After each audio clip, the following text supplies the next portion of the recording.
I am a 17-year-old girl and have not been contacted by my mom in over 10 years. I was recently reached out to. At the age of 7, she gave away for adoption. Luckily, I found a family who could take me. Just so you can follow what happened better, my original biological mom will be Megan, and the parents I grew up with will be mom and dad in this storyline. Megan had me with my actual dad when she was probably 20 years old. She dropped out of the college because she was pregnant with me, but my biological father finished his education, and they were married shortly after he graduated.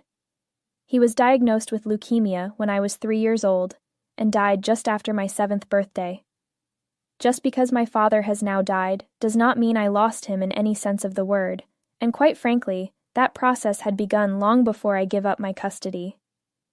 Megan sold me, and then within 24 hours of my dad dying, I moved in with a family. Even today, with 10 years under the bridge since then, I remember it as vividly primus yesterday. I felt angry and bewildered by what was happening. I recall being told by many that I was going to be okay, and my father is in a better place anyways, but all I wanted to do was find out how he felt. He was pretty sick, but there he would be whenever I wanted to see him. Even after his death, I was not allowed to say goodbye. I hardly had time to digest these things when my new family arrived at the scene a day after my dad passed away. These people, my mom said, are going to take care of me for a few days. But days changed into weeks, and weeks turned to months, then years.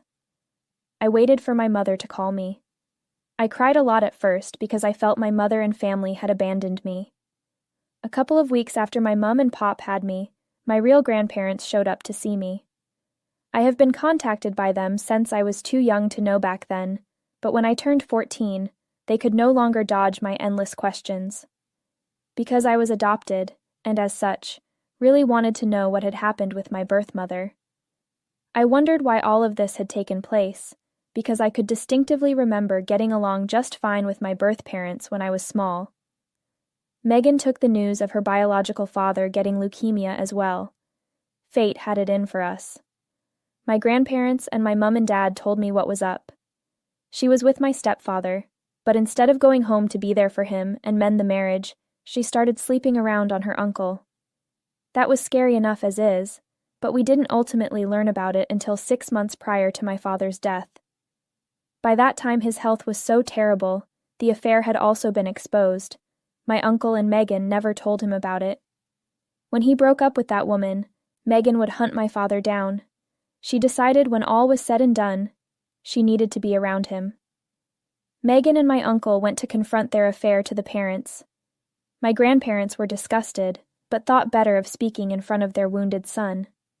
They didn't want him to have known any of this. He were going through a hard time as it was. Not long after, around the same time, my uncle and Megan spilled the beans to my grandparents about the affair. They announced they did not want a part in raising, so discussed putting me up for adoption. It is the choice Megan stood by. What I remember her saying to me was, she had been way too young at the time that Elle was born and hadn't wanted to be a mother. And she can't now, and has let me be, due to pressure from her parents for a grandchild. Conclusion: her parents saved her from leading a very different life. I was not wanted in the first place, and without a father, she did never want anything to do with me, so I would have went off either way to a children's home. I left things at there, wound up so tightly that they couldn't possibly let me go away while Dad was alive. It would be the answer a couple of years later, when he died. After that, they made my mom and dad come get me. It was a surprise to my adoptive parents, but they wanted one more child so that their family could be whole. They had been trying for a baby again since then, but it was too hard on my mom. My parents just had to wait too long for me. I must be already too far gone. They hoped someone much younger needed the parent outreach. They were not going to have them slip away at their present location, put a block on any and all contacts with adoption agencies. So in the first place was a cousin of my mom's who is friends with Megan. They knew they needed to rescue me of that sort, and have come across my way. Straight to my mom, no agencies needed. It was mostly because the busybody Megan, who got it in her mind when offered me that Bitch, we know I had trouble getting anyone to adopt a 7-year-old from my agency, so fine. Let them have me. They interviewed her 4 months before my dad died. 2 weeks after he passed, it was official.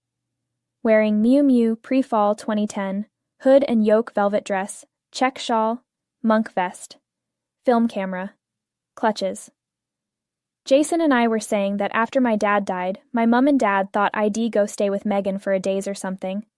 Then they just sent me home the next day. Read. Found out that indeed, other people knew. Megan had put me up for adoption, and I thanked the heavens that these guys were picked to be my dads. Most adoptions are of younger children, so I was lucky to be placed with such a great family. My mom and dad love me. My older brother has all he could hope for with a little sister. But I am one of those very lucky people that has 4 sets of grandparents in real life, so you can imagine how spoiled I got as a child. None of us kept in touch with my uncle or Megan after Dad's death. They never even came to his funeral, that my grandparents on my side planned. I mean, everyone is going to be there because it sucks, and for me was like Groundhog Day at the time. My grandparents figured it would be best for me to acclimate myself in my new surroundings until they reintroduced themselves, once learning why I was surrendered, and Megan interred, not a permanent part of my life. I thought I would feel excluded, or at least a little annoyed, but mostly I was relieved that she basically confirmed the fact that good thing I did not spend my life with her. I found my way to people who actually liked me.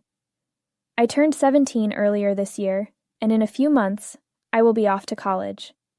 I don't even give about Megan or my uncle as to what have they been doing. However, for the last few days, I have found it impossible not to think about them. She had messaged me on Instagram, and we agreed to meet up and talk things through. Since I have a public account, it is not hard at all to locate me.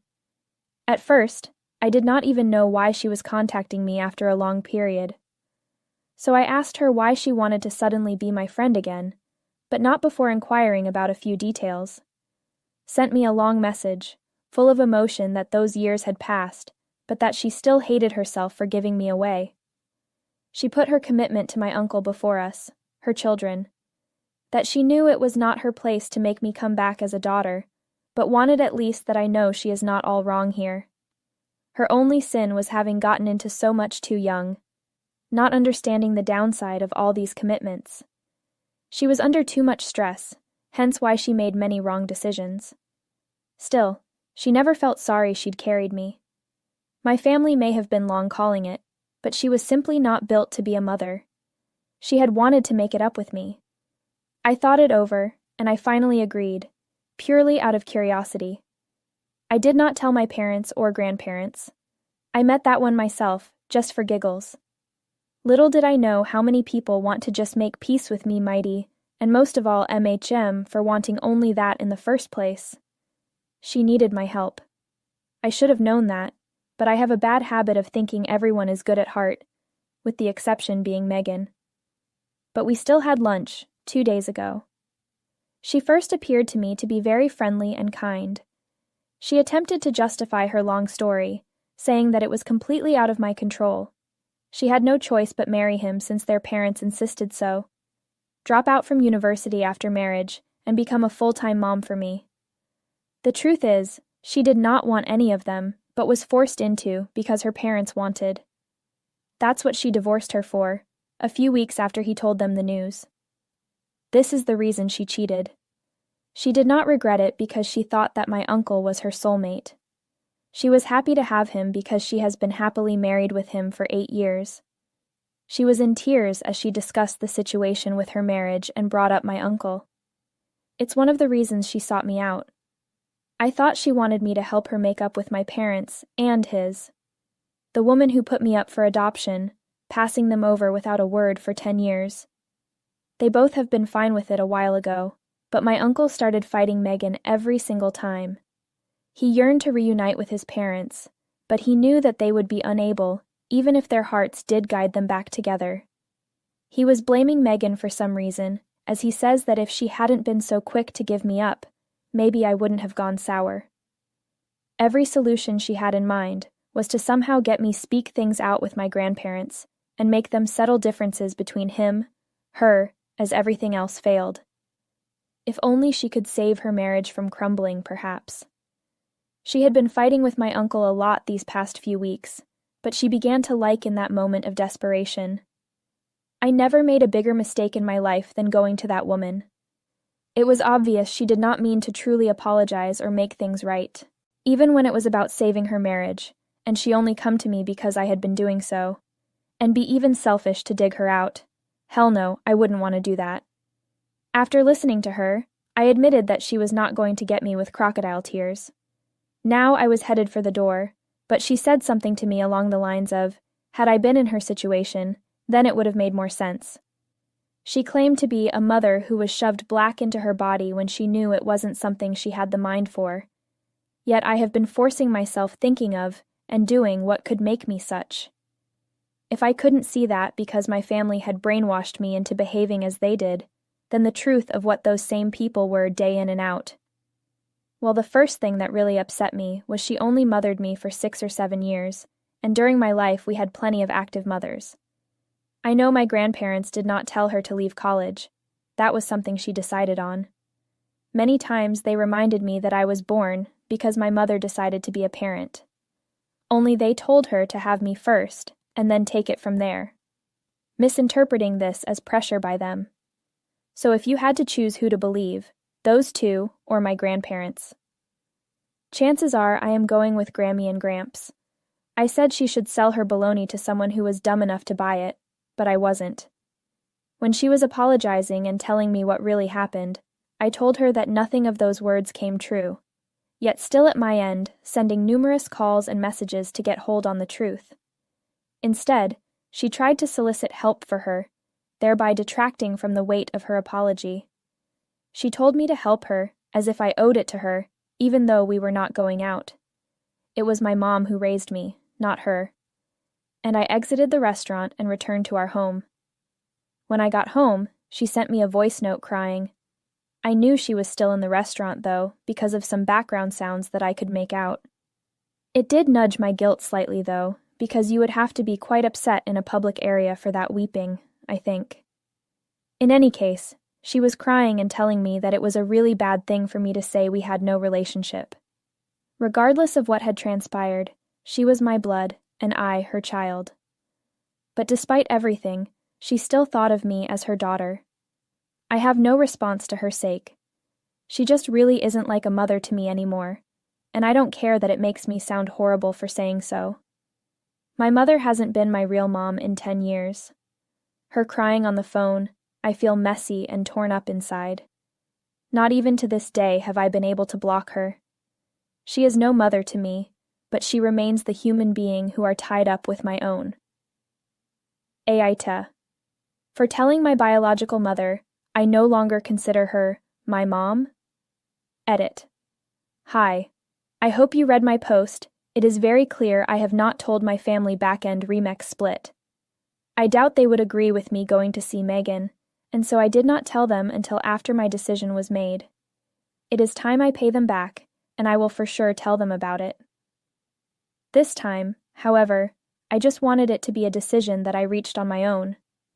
Also, considering I was supposed to be a decoration on my father's arm, and the fact if did tell them, they would have probably locked me in some tower, so no boy meets girl. They all hated her, and justifiably so. Hell, I probably just wanted some closure, which is why in the first place, went to meet with her. I don't know what I was expecting. She was going to apologize. I just wanted her to answer me, one last time. Her text ignited a powder keg of emotions in me, and I suppose that crazy cycle did the rest. Whatever it is, that I did go to meet her and it's done. You know, if I could go back again, I probably would not do it differently. I just sought closure, and now I have it. I don't regret what I did. You just have to say, fuck everybody and live your life the way you feel is right. Mistake or not, it would be your mistake, and that is what I think. Update 1. I told my family that I had visited Megan, and as expected, they were clearly very angry. Last week I met her. A couple of days ago she kept texting me and calling so insistently that eventually had to block her, with repeated messages and calls asking for opportunity to explain herself. I didn't even know what she was going to say, and I knew it wasn't worth finding out. That one meeting let me see she was okay, and it gave my heart the feeling of completion I needed. She was not there really willing to talk things through and make amends. She called me back because she needed my help. That is the only thing as to why she calls. Anyways, I did not wanted to speak with her, and well, it was about time I informed my family of the meeting.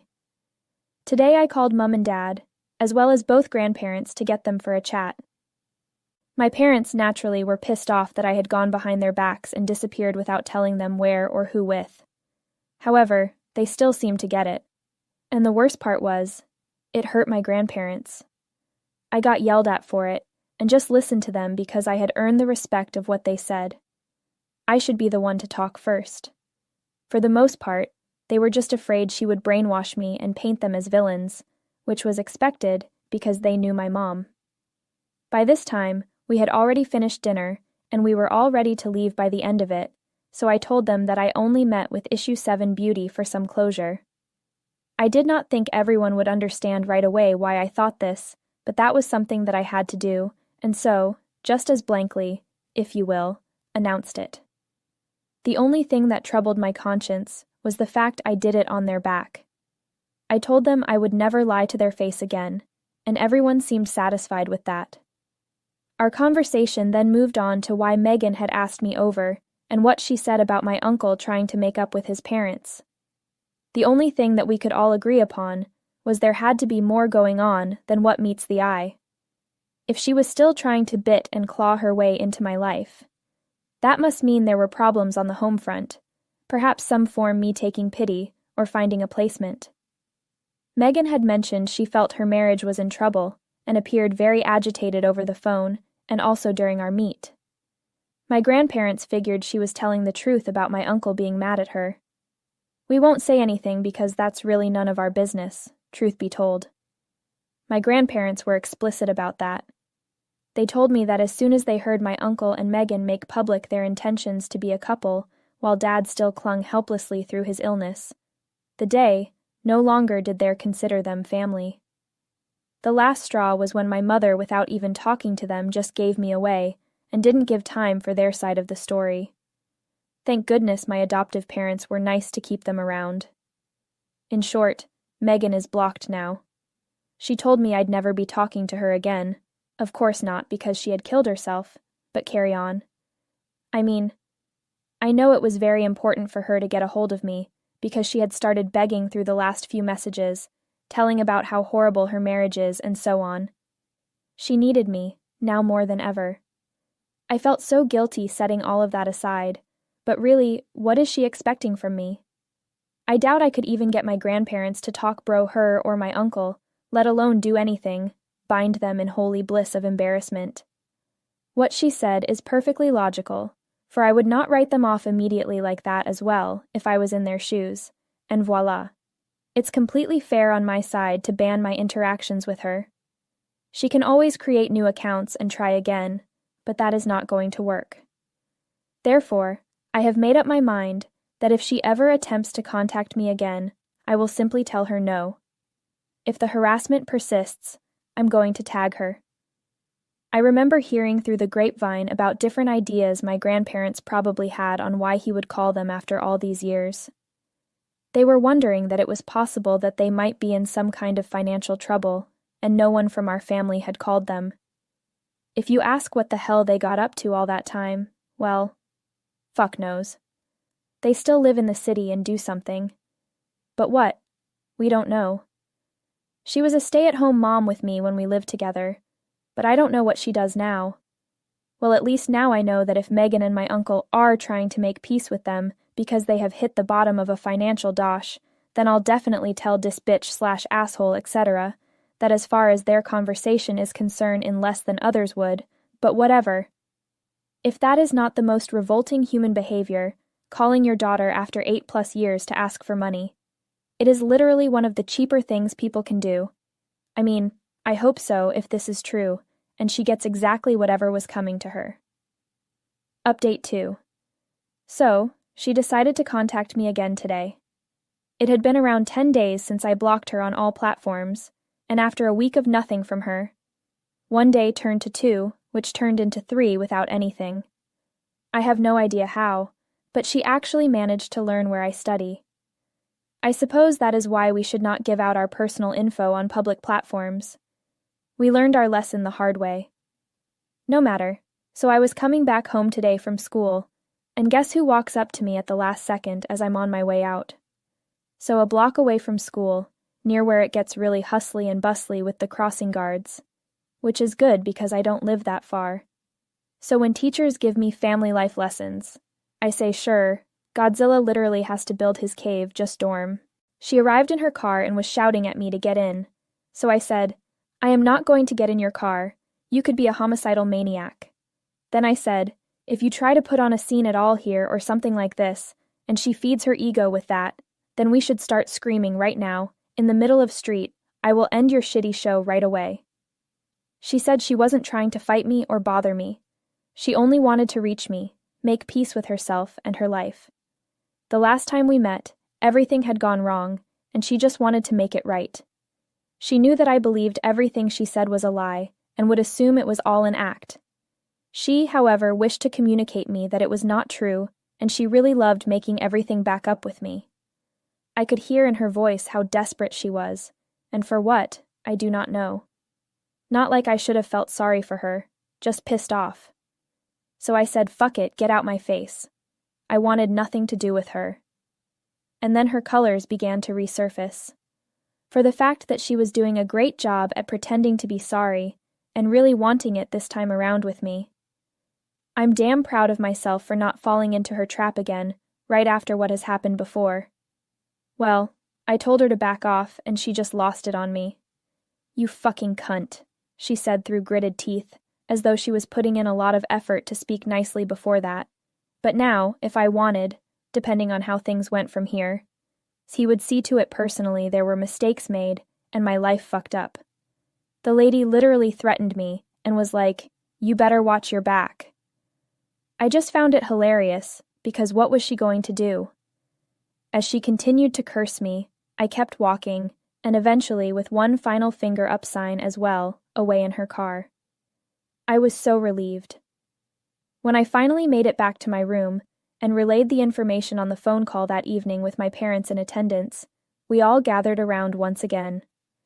I think we can get a restraining order since she has threatened me. We assume that is what will happen, and I have no beef with it. Honestly, I would like that just so she wouldn't haunt me anymore. Update 3.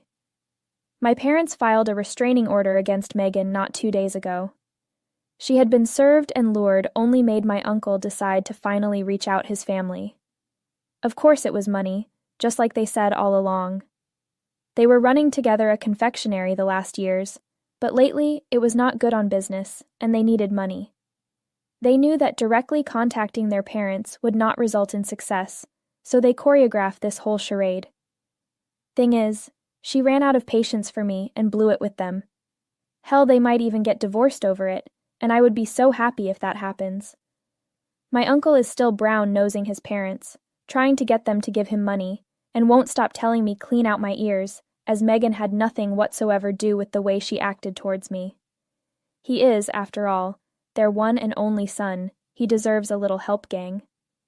In Megan's case, however, she is handling things in a uniquely bizarre way. She has become extremely nasty to her parents and me, entirely comfortable bad-mouthing us online for whatever reason. Well, that only helps our cause, so hopefully she keeps it up. Pretty sure we'll get the restraining order based on crazy. I do not even know why she is fighting it because the other day, as she told me to my face that her request had nothing on mine. It will not matter as I am going away to college in the fall. Well, I doubt she will even go there since money is what he needs. No matter what happens, my mom and dad will always be there for me.